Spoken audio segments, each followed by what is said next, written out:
Good evening, everyone. I'm Archit Seshadri. Thanks for joining us tonight on Gravitas. We review Trump's controversial Muslim ban and specifically how Pakistan was excluded from that list of 7 countries.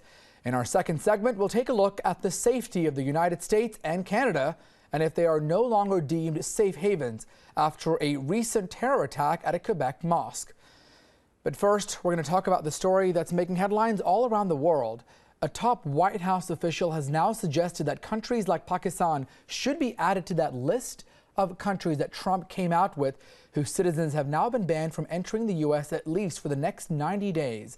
The White House chief of staff gave his remarks in an interview and said that steps should be taken to add more countries to that list.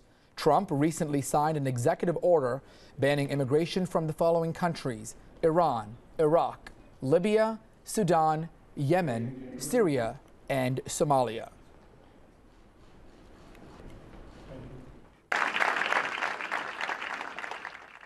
Well, going by U.S. President Donald Trump's order, Pakistani citizens, along with those from Saudi Arabia, will be subjected to extreme vetting if they're headed to the United States.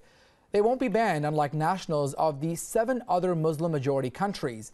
That order has now underscored the long-standing relationship between the Pentagon and the Pakistan military, as well as the Saudis. Across the world, chaos at airports as many Muslim passengers heading for the United States were stopped at immigration counters in the wake of President Trump's ban on entry of Muslims from 7 designated countries. But the absence of Pakistan from that list raised many questions. Pakistan offers sanctuary to a number of terrorist groups, some of which are known to be armed and supported by the Pakistani state to be used as proxy fighters in India and Afghanistan, among other places. It's a point Trump's chief of staff, Reince Priebus, acknowledged, saying, "Now you can point to other countries that have similar problems, like Pakistan and others. Perhaps we need to take it further. But for now, immediate steps, pulling the band-aid off, is to do further vetting for people traveling in and out of those countries," unquote. So, Pakistan could be put on the list. But for now, its citizens, including those from Afghanistan, will be subject to what is called extreme vetting. Trump described it in these words: "We're going to have extreme vetting in all cases, and I mean extreme. And we're not letting people in if we think there's even a little chance of some problem. We are excluding certain countries, but for other countries, we're going to have extreme vetting. It's going to be very hard to come in. I don't want terror in this country," unquote. The pundits say ties between the Pentagon and the Pakistani military are of long standing. Pakistan provides valuable intelligence to the US on terror groups and has received millions of dollars in military and civilian aid. It's also a nuclear-armed state. As for Saudi Arabia, despite the 9/11 attackers being Saudi, the US still sees virtue in not burning bridges with the Al Saud family. With Giles Gibson in Washington, D.C., Aisha Sindhu, WION. Now we're going to get perspective from all of our correspondents and bureau chiefs from across the world, including Giles Gibson, who will be joining us from Washington, D.C., as well as Anshul Vora, who's now in Germany, our West Asia bureau chief. But first, let's check in with Mandy Clark, our London bureau chief, as well as Taha Siddiqui from Islamabad. Thank you both for joining us tonight on Gravitas. Taha, let me start with you first. Surprising result is the fact that Pakistan did not make that list of 7 countries. How surprising is that move? Well, definitely it is surprising because all the other countries that have made the list are the ones where the problem of Islamic terrorism exists, and similarly in Pakistan, they have quite a lot of similarities. So in that sense, a lot of people in Pakistan are wondering why Pakistanis could not, why Pakistan was not on the list. But at the same time, then we saw a subsequent statement from the White House saying that in the coming months, we might see Pakistan being put on the list. And already we do know that there will be extreme vetting of people going from Pakistan to the United States. So in that sense, there is a feeling in Pakistan that slowly and gradually the United States might put Pakistan and Pakistan might move towards also in the same category as we've seen with other countries. Let's now go to our bureau chief in London, Mandy Clark. Thanks so much for joining us. Mandy, I know you were there on the ground when all of this unfolded, when Trump won the presidency. Fast forward a few months later, all of the things that he mentioned during the campaign now seem to be coming into fruition. And we saw the utter chaos and confusion. But specifically when it goes to Pakistan, how surprising is that? The fact that it wasn't on the list of 7 countries, but other countries like Pakistan did not make it, and Saudi Arabia even. Well, you know, Pakistan relationship with the U.S. is a very delicate and important one. It might seem surprising at first, but of course, Pakistan has been its closest ally in terms of intelligence sharing. The Afghan war was one of the longest wars the U.S. has been involved in, and so certainly it is a very dangerous move to affect those ties with U.S.-Pakistan relations and intelligence sharing. Certainly, the Pakistani intelligence community is key to foiling a lot of international plots, and so it would severely affect the combat of terrorism. And of course, Pakistan does play a role in Afghanistan still because of those links of the Taliban and the terror groups moving across the border. So at first, it wasn't that surprising because the great intelligence sharing, it is controversial that they would be putting Pakistan on the list, and it could endanger those intelligence links that are so vital for the U.S. to keep itself secure.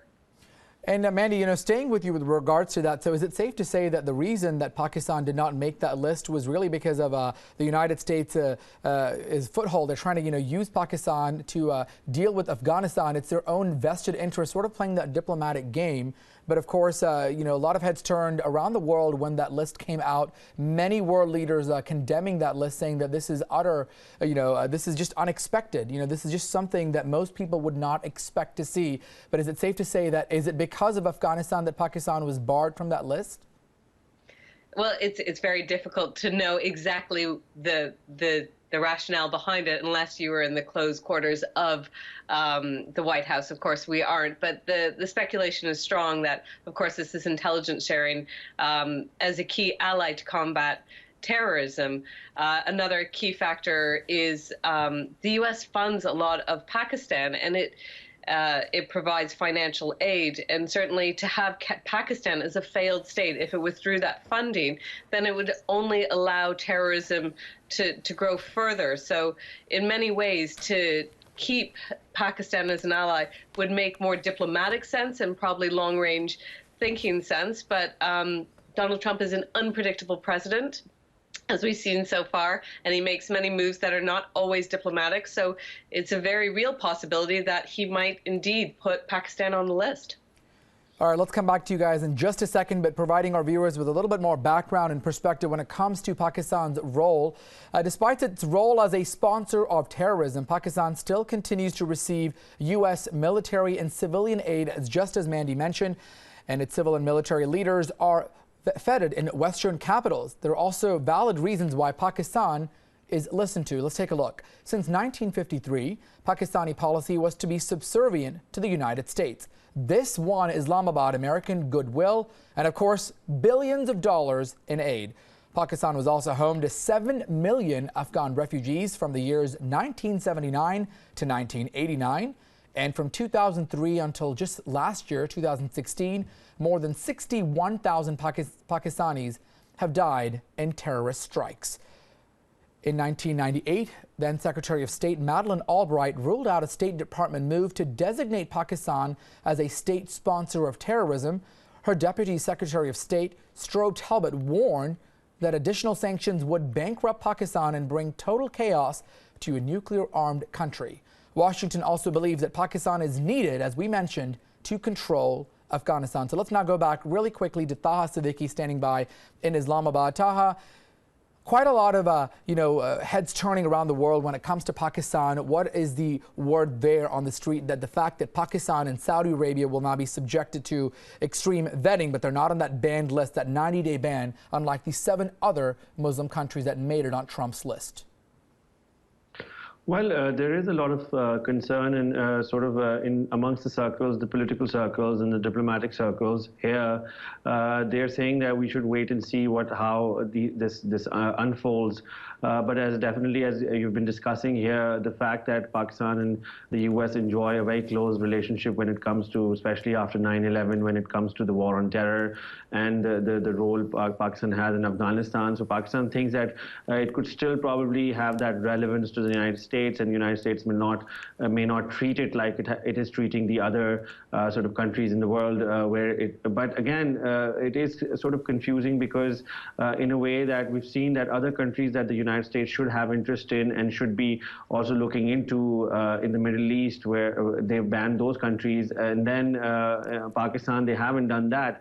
In the coming days, there is expectation in the Pakistani political circles that we might see some developments particularly with regards to Pakistan, and there might be some bit of clarity as to how the Trump administration will be going about when it comes to the Pakistan policy.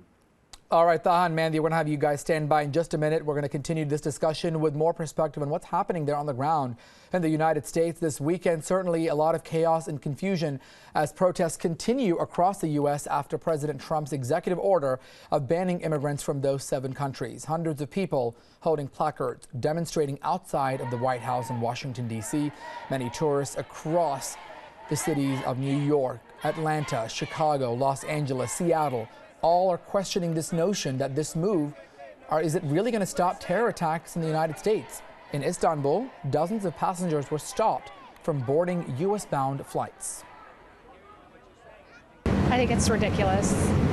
I mean, we're founded on immigration.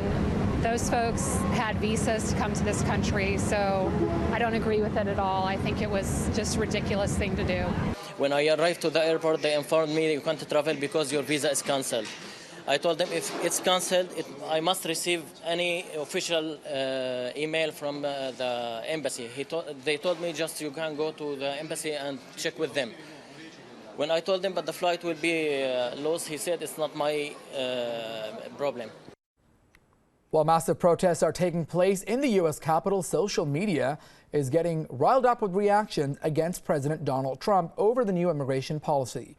Twitterati's are posting videos and photographs of the protests taking place in Washington with the hashtag #MuslimBanProtest. They're also posting other posts criticizing Trump and his administration for banning the entry of immigrants and citizens of these 7 countries. President Trump's immigration policy has evoked angry protests from various countries as well and within the U.S. itself. The new decree puts a 4-month-long ban on entry of immigrants and refugees into the U.S., while also barring citizens for the next 90 days, so a temporary ban from Syria, Iran, Iraq, Sudan, Somalia, Yemen, and Libya from reaching the United States. But a little bit of relief this weekend after a U.S. federal judge put an emergency stay on the order after those chaotic scenes were witnessed at those airports. Many of those passengers trying to get to the U.S., some on air when they landed confused, even Homeland Security officials not sure what to do. The immigrants were being sent back to their home country, so certainly a chaotic situation happening in the United States. Well, after Trump's ban this weekend, it also has a lot of confusion emerging from a social media reaction. Uber receiving a lot of backlash after users said that they were concerned that Uber was supporting Trump's decision. This after Uber dropped its surge pricing to JFK Airport. So let's explain what this is all about. There was a delete Uber hashtag that was trending on social media. Now, this was encouraging people to use another app instead of using Uber, using the Lyft service, a very similar one, because it seemed that Uber was trying to make a quick profit while dropping the surge prices to and from JFK Airport, where many of those immigrants were stopped. This as news that taxi services were abruptly stopped when they refused to pick up passengers from the airport. Lyft, though, taking a completely different approach. Lyft decided to pledge and donate $1 million to the ACLU over the next few years. But of course, Uber did clarify, came back with an apology and to explain that many of Uber's drivers are from those 7 countries. Uber explained that they will do whatever it takes to help those impacted and will work strongly to make sure those people are not deported.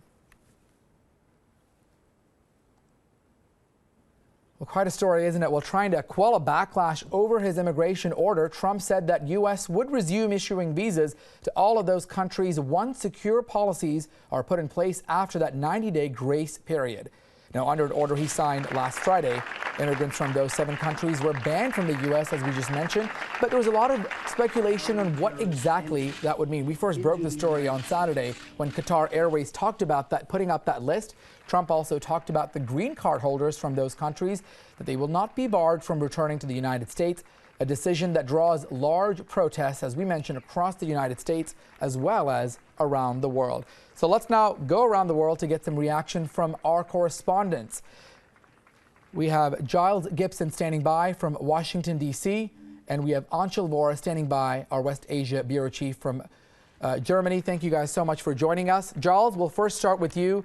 It's been quite a weekend there in the United States with all that's happening, with the protests emerging. Many people certainly frustrated with this decision. America, a country found with the whole immigrant, the new American dream, and now this, just a little bit more than a week after Trump took office. Bring us up to speed. What is it like there? What's the mood in the United States? That's right, Archie. There's been a huge backlash over the course of the weekend about this entire policy.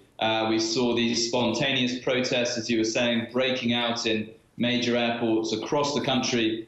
Just near where I am in Washington, D.C., there was a very big protest at the Dulles International Airport, where people were queuing up in the International Arrivals Hall, clapping and waving placards and chanting as people came out through customs into the United States. But really the question is now, there's a huge backlash in some parts of American society.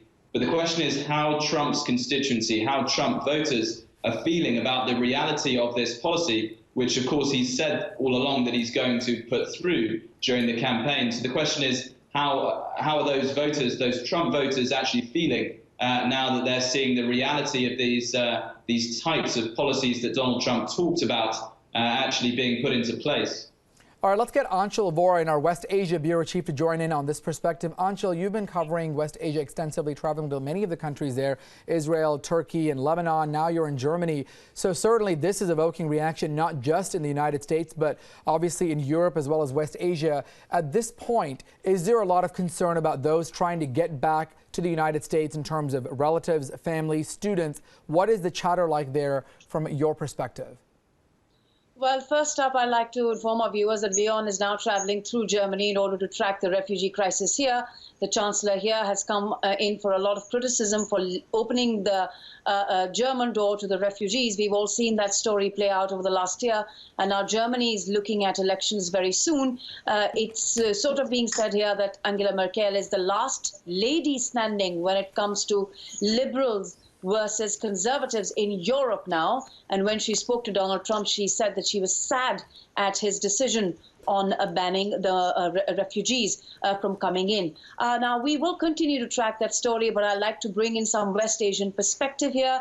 I was recently in Turkey, and that's where I saw the taxi driver actually, Archit, pointed the Trump Tower to me. I tried to take a picture from the moving taxi that I was in, but that sort of goes on to show what the common man on the street's talking about. See, we've got Trump investments. We know that there are Trump investments in Dubai as well. So a question that begs to be answered is, has Donald Trump left out a lot of other countries that are primarily Muslim, a lot of other Middle Eastern nations, because he has business interests there? American media is reporting extensively on it. And right at the top of the list is Saudi Arabia. Now, if you look at terror attacks that have taken place in America, that is the reason that Donald Trump has given, that he needs to make sure that his country is not attacked by terrorists who come from these countries. If you look at that percentage of terror attacks, the big terror attack has obviously been the 9/11 terror attack. And people who conducted, the terrorists who conducted this terror attack were in constant touch with the nationals of Saudi Arabia and some even with UAE. Both of these countries have been left out. Egypt, that there is a warning that's issued by the American embassy to its citizens to not travel in, again has been left out of the countries that have been banned. An institute which has conservative leanings called Cato has essentially said that not a single American was killed on U.S. soil by citizens from any of these countries between 1975 to 2015 that Donald Trump has banned. However, the same set of statistics by this organization show that 3,000 Americans were killed by citizens from Saudi Arabia, from the United Arab Emirates and Egypt in the same time period. Of course, a large part of these being killed on the 9/11 attack. What has Donald Trump said on Saudi Arabia? Very interesting quote. They buy apartments from me. They spend $40 million, $50 million. Am I supposed to dislike them? I like them very much, unquote. So this is something he said about Saudi Arabia, a country that even in America is being seen as a country that people of which do sponsor terrorism, not just the 9/11 attack, but a lot of what's happening in the Syrian war as well. Further, a declassified U.S. paper, and I hope you'd remember, called 28 pages had come out very recently, which spoke about how the Saudi government and its citizens were funding Muslim radicalism through mosques and charities in the U.S. around the time of 9/11. This is not just a United States concern. It's a concern in several other countries. The spread of Wahhabism, it's a concern in South Asia, in India, in Bangladesh, certainly even in Pakistan. Where is that money really coming from? And where is it being funded through? It's being funded through Dubai. Whether you're in Kashmir, you see a lot of funding is happening through Dubai. Dubai, again, has not been banned. So there are two questions. Certainly, Donald Trump is tilting more towards the old policy of being closer to Saudi Arabia, not Iran. Iran's been banned. Saudi Arabia has not been banned. But another important question, whether Donald Trump has not banned these countries because of his own personal business interests. All right, let's come back to you guys in just a second, but let's continue bringing us more perspective about what's happening around the world as world leaders react to this and people around the globe try to understand what exactly this immigration ban means. What are the impacts? Now, through an emergency stay has been put on President Trump's controversial immigration order, refugees who are living in the United States are understandably concerned over their future in that country. They're not sure what's going to happen after that 120-day grace period. Also getting reaction is, of course, many world companies, global companies, Twitter, Facebook, many people saying they're frustrated and concerned about Trump's move. Even in the world of sports, British Olympic champion Mohamed Farah has condemned President Trump's curbs on immigration and visitors. In a post to Facebook, Farah, who is Britain's most successful track athlete, said that Trump has made him feel like an alien in America, where he trains and lives with his family. The Somalian-born has won gold in the 5,000 and 10,000 meters at the London Olympics. He's also received the honor of a knighthood from Queen Elizabeth II. In my head, I was telling myself, I'm going to get there, I have to get there and dig in, and got great support from the crowd, and it gave me a bit more boost. That extra 10% I think came from the crowd. Well, in Europe, German Chancellor Angela Merkel criticized Trump, telling him that the fight against terrorism was no excuse for banning refugees or people from Muslim-majority countries. A spokesman said Merkel expressed her concerns to Trump over the phone and reminded him that the Geneva Conventions called for the international community to take in refugees. The comments are the first indication of discord between both leaders. Let's now go back to our correspondent Giles Gibson standing by in Washington, D.C. Giles, we know that Theresa May also was there in the United States and having discussions with Trump. Now we're seeing criticism from some of the European leaders and what's shaping up to be quite a controversial situation happening there. At this point, do we expect this list is going to be perhaps more countries going to be added to this list, or are some of these countries going to be removed after all this outrage from not just the U.S. but also the world? Well, Archie, I think no one can tell at this point. The White House Chief of Staff, Reince Priebus, he said that these countries were chosen based on information from the U.S. Congress and actually on reports done by the previous administration under Barack Obama, and that they were chosen because they were the most identifiable with dangerous terrorism, these 7 countries. So the question is now, after this period which you were talking about, that 120 days, whether these countries will be taken off, whether other countries will be added on. And to be honest, nobody really can predict what's going to happen next. Donald Trump has shown with this executive order that he's not afraid of shaking up immigration policy just by signing a pen. And we saw the chaos that erupted over the weekend after he did that. All right, Giles, thanks so much for staying on track of this story. We're going to check in with you later on, but let's now go back to our West Asia Bureau Chief, Anshul, bringing all of this back full circle. We started this discussion about, firstly, Pakistan. Why was Pakistan not on that list? And certainly, we talked about many issues, certainly about Trump's vested business interest possibility. Was there a reason why Saudi Arabia didn't make that list, even though we know many of the hijackers from 9/11 were from Saudi Arabia? Anshul, your thoughts about, was this a strategy of Trump and his administration to sort of keep Pakistan there as an ally to get into Afghanistan? Or what the reasoning behind Pakistan, not making that list of 7 countries? Your thoughts? Well, there are 2 broad reasons. One is that the Pakistan lobby is pretty strong in Washington, D.C. They have been for years. And you'd be surprised to know when I was covering the American elections, you were there as well, Archit, and I was talking to a lot of my friends from Pakistan, journalists, experts and others. And they said that Pakistan actually preferred Donald Trump to win the elections and not Hillary Clinton. I was certainly surprised. I'd asked why. And they would tell me the reason is that the Pakistani lobbyists have many sincere old friends in the Republican administration. They don't have so many in the Democratic administration, something that we took a little time in understanding. So that is one reason, that as bureaucracy works, Pakistan is quite deeply entrenched with the Republicans in America. And the second, of course, is, as you mentioned, that they do want to have the door open to Afghanistan, and Pakistan is the way to it for them. But if the American deal and the bromance between Trump and Putin works out, then they might find an alternative route. We'll have to wait and watch out as to how that really works. The third, more important reason is that Pakistan is a nuclear state, and America would think twice before sort of irritating Pakistan a bit more than they should. All right, Anshul, thank you for your perspective. Let's now go to Taha Siddiqui, who is in Islamabad, to get some closing thoughts with regards to this. Do we have Taha? We don't have Taha just yet, so we'll have to check in with him later on. But for that is a wrap right now for Gravitas. Certainly a heated discussion about what is happening with the reason why Pakistan was not added to that list. There is extreme vetting that's going to be happening that we know from the Trump administration when it comes to those people from Pakistan and Saudi Arabia. Will more countries be added to that list? What will happen to the relationship between the countries that Trump does business in? Well, only time will tell. We're going to continue this conversation on the other side with a discussion about Canada and the United States, and are they no longer safe havens? Stay with us right here on Gravitas.